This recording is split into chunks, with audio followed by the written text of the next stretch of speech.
Praise the lord. మన పరిశుద్ధుడు విమోచకుడు యేసుక్రీస్తు వారి కృప కలిగిన నామమున ఈ రోజున దేవుని వాక్య ధ్యానమునకు ప్రతి ఒక్కరికి మన రక్షకుని పేరట ప్రైజ్ ద లార్డ్. దేవుని యొక్క పరిశుద్ధ వాక్యాన్ని ధ్యానించుకుందాము. మొదటి దినవృత్తాంతాలు 11వ అధ్యాయము 9వ వచనాన్ని చూసే ముందు దేవుని యొక్క సామర్థ్యము, ఆయనకున్నటువంటి బలాలు, శక్తి సామర్థ్యాలని ఈ రోజున మనము ఒకసారి జ్ఞాపకం చేసుకుందాం.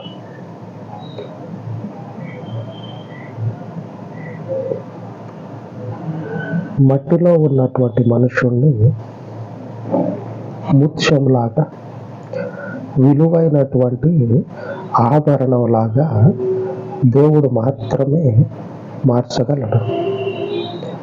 మట్టిని ఎవరైనా సరే కాలి కింద దొక్కుతారు. అదే మట్టి విలువైందని తెలిసింది అనుకోండి, తల కంటే పైన పెట్టుకుంటారు. ఇంకా అవకాశం ఇవ్వాలి కానీ తల మీద కాదు, దానికి మీద కూడా పెట్టుకుంటారు.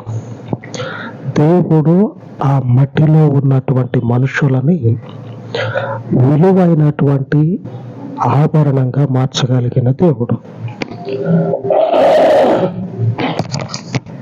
ఇదొకటి రోజు తలనొప్పి. ఈ దేవుని యొక్క సామర్థ్యాన్ని మనం ఒకసారి జ్ఞాపకం చేసుకున్నట్లయితే మొదటి దినవృత్తాంతాలు 11:9 ఇలాగ రాయబడి ఉన్నది. సైన్యములకు అధిపతి యెహోవా అతనికి తోడై ఉండగా దావీదు ఈ ప్రకారము అంతకంతకు అది కూడా కూర్చుండేను.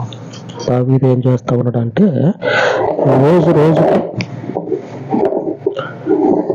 రోజుకి అది కూడా పోతా ఉండు. అది కూడా ఎంతటి అది కూడా అంటే చేతికి దొరకట్లే. మనుషుల చేతికి, సాధారణమైన మనుషులు కాదు, రాజుల చేతికి, అధికారుల చేతికి దొరకటల్లా. అంతకంతకు ఆ మనుషుని యొక్క పరిస్థితి హెచ్చించబడతా ఉంది.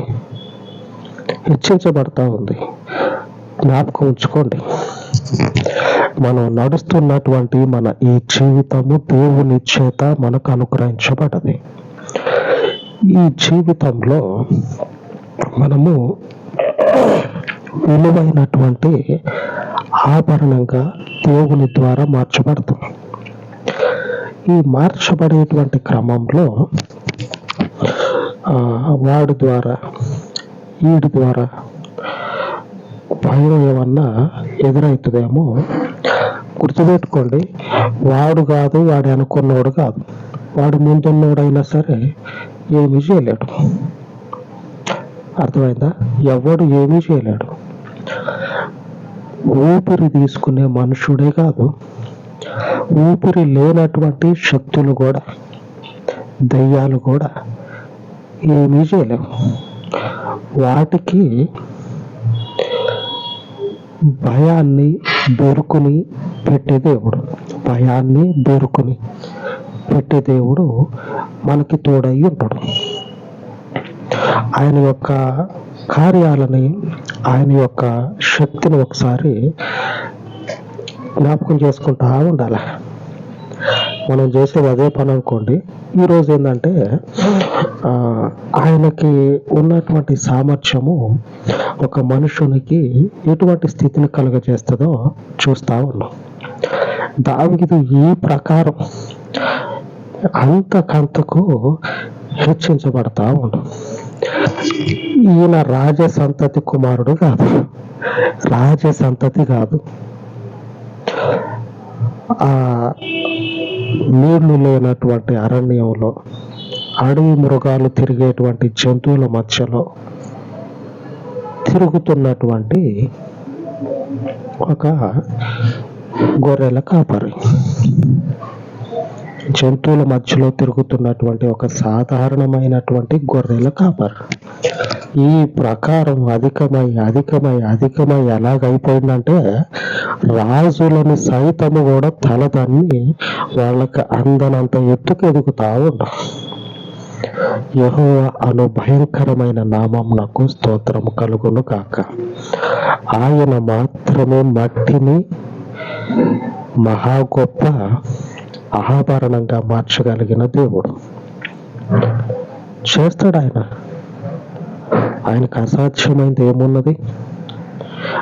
ఏదైనా చేస్తాడు ఆయన కన్ను దృష్టిలో, ఆయన తీర్మానంలో మనం ఉన్నట్లయితే ఉండాల. అది ముఖ్యమైన విషయం. ఆయన కను దృష్టిలో, ఆయన తీర్మానంలో మనం ఉండాలి. ఉంటే అప్పుడు దేనినైనా సరే అవలీలగా చేసి పడేస్తాడు.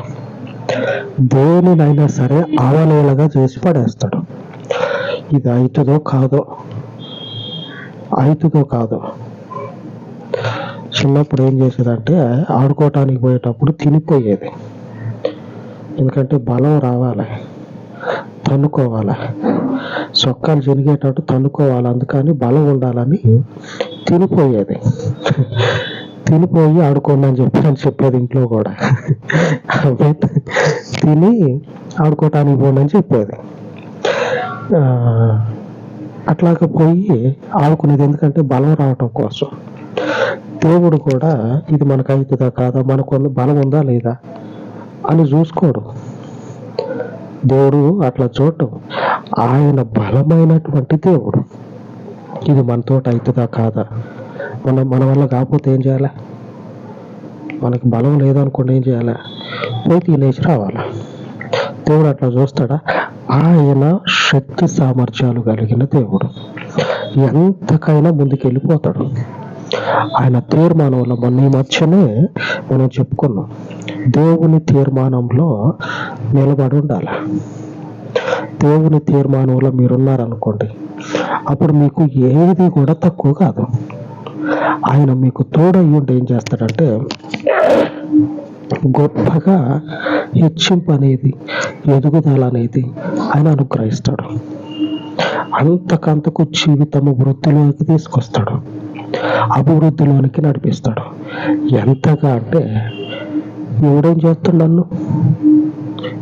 చేస్తాడు అని చెప్పగలిగే అంతగా.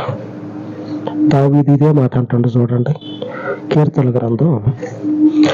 ఆ స్థితిలోనికి వచ్చినటువంటి ఆ మనుషుడు అదే మాట చెప్తా ఉన్నాడు.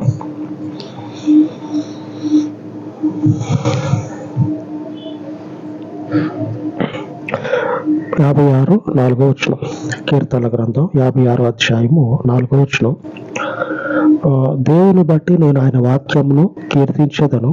దేవుని యందు నమ్మిక ఇచ్చి ఉన్నాను, నేను భయపడను. శరీరధారులు నన్నేమి చేయగలరు? అంటే నరమానవుడు నన్నేం చేయగలుగుతాడు?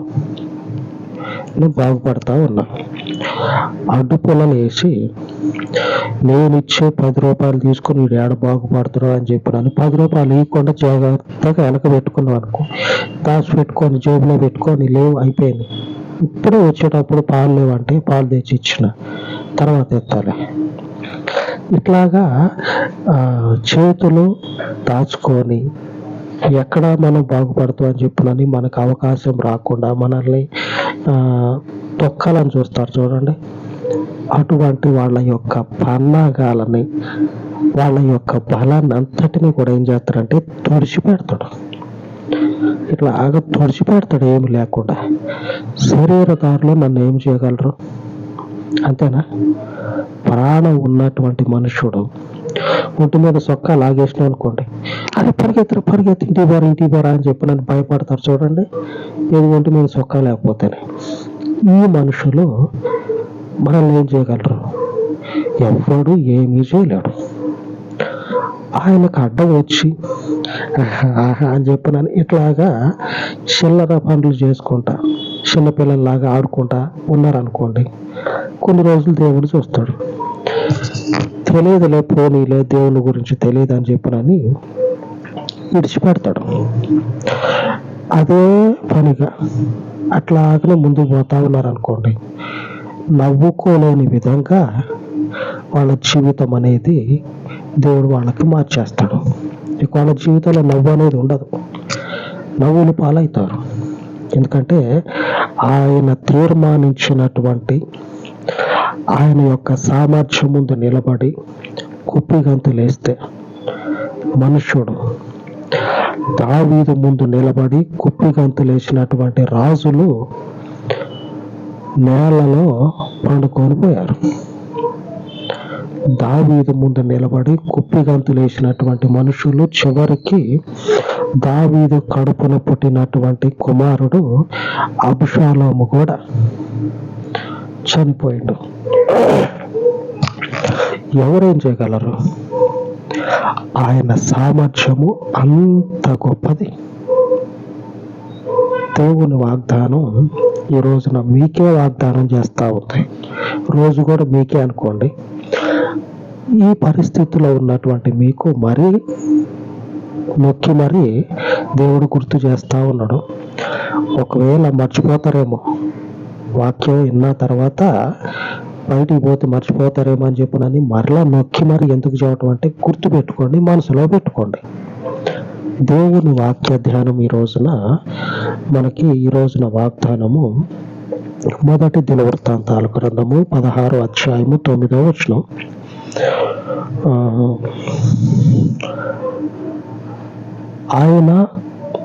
ఆయనను గూర్చి పాడుడి, ఆయనను కీర్తించుడి, ఆయన అద్భుత క్రియలన్నిటిని గూర్చి సంభాషణ చేయుడి.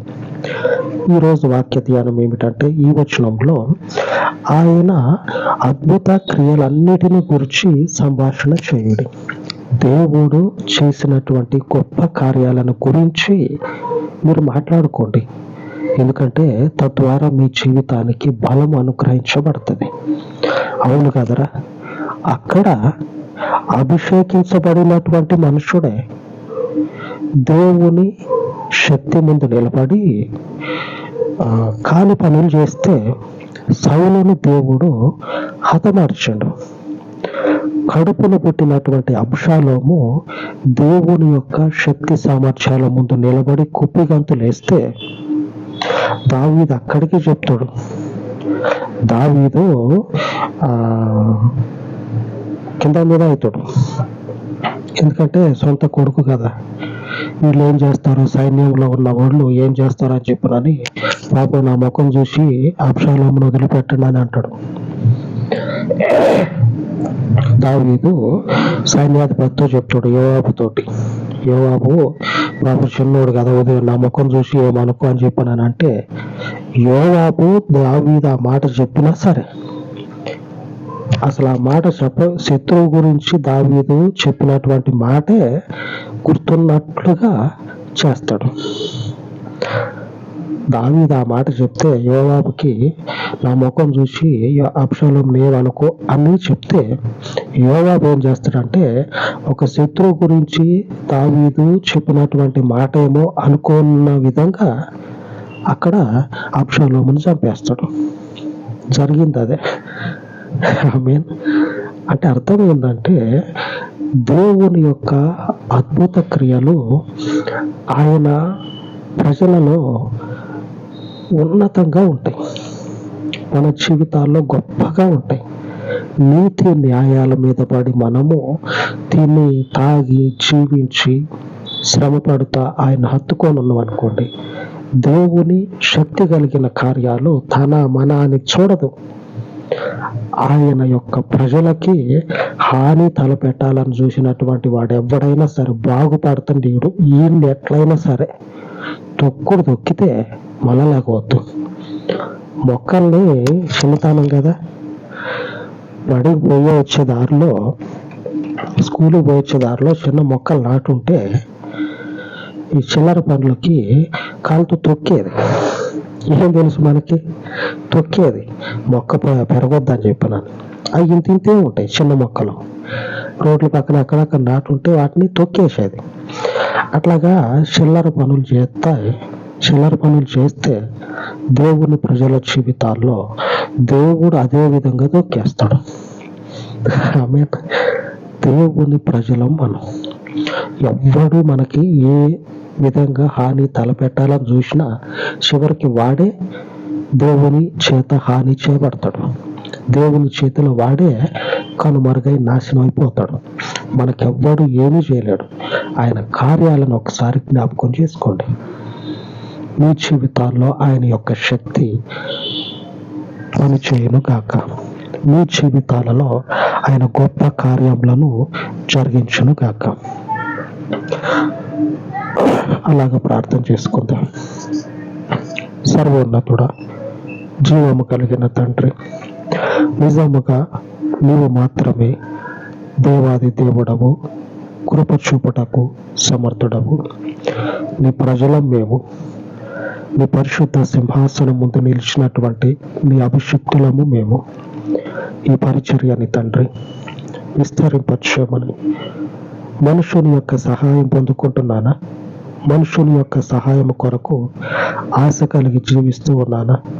లేదే నీ పరిశుద్ధ సహాయము కొరకు, మనుషుని సహాయము ఈ రోజు వరకు, మనుషుని యొక్క అవసరత ఈ రోజు కొరకు నాకు కలగాలని ఎదురు చూసిన పరిస్థితులు, ఆ దాఖలాలు లేవు. నీ సహాయము కొరకు నీవు నీ పరిచర్యను విస్తరింపచేయాలని నీ కొరకు కనిపెట్టుకొని ఉండగా, ఇదిగో లేఖనము సెలవిస్తూ ఉంది. నీవు అద్భుత క్రియలను జరిగించేవాడవని, నీ పరిచర్య నిమిత్తము నీ పరిశుద్ధమైనటువంటి నామమును బట్టి అద్భుతాలను జరిగించి ఈ పరిచర్యను విస్తరింపచేయమని నీ కృపలో తండ్రి ఈ మనవులు మీ పాదముల యొద్ద చేర్చి యేసు నామమున ప్రార్థించి వేడుకొనుచున్నాను తండ్రి. ఆమేన్, ఆమేన్. పరిశుద్ధుడయ్యున్న దేవుని సహవాసము నిత్యము మనకు తోడయ్యుండి నడిపించును కాక. ఆమేన్, ఆమేన్.